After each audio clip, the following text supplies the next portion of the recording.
Morning everyone. Ari kami di karon sa African. Ang daming mga African dito, guys. So dito sa amon, oh. Di ba ito African yung ginaano sa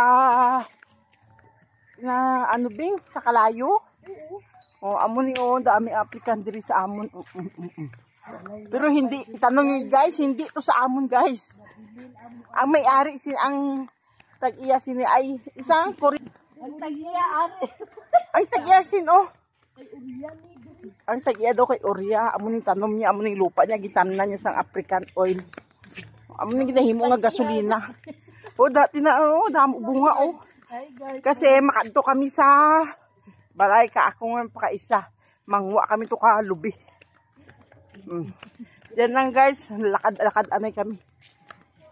Yan oh, nami diri oh, tinan mo mga African oil, African oil. Guys, so yan oh. Yan oh. Yan doon nag-harvest sila ng African oil. Yan, nami na diri sa amon oy, daming mga ano African oil. Isan dito kami sa bahay ng pinsan ko, tinan mo yung mga kakao niya oh, gakabulok lang. Yan oh. Yan ang mga yung mga kakao oh. Mangwa kami di sa buko. Silpon. Oh. Yung lista din si Bika. Alas doya gig dito. Dada ba malakat kay Marlin? Sabi mo tong nagligad na Domingo, maglakad tayo doon. Tapos naglakad kay Stop eh. Muning iya mga kakao guys, oh, dami oh.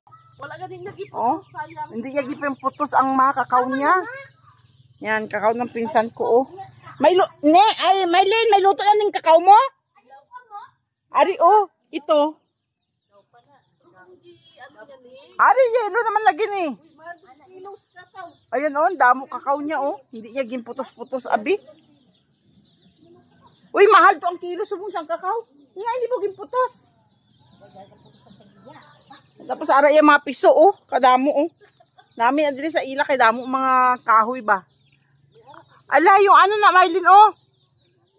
Ay, duldol yung ginagawa ng unan. Ayan siya oh, yung kahoy na yan. Ano na? Ay, lawaan daw na. Ayan oh. Tapos yung babana oh, ang dami nila mga prutas diri guys, mga babana, mga ayun oh, buko. Yan, nami na diri sa ila.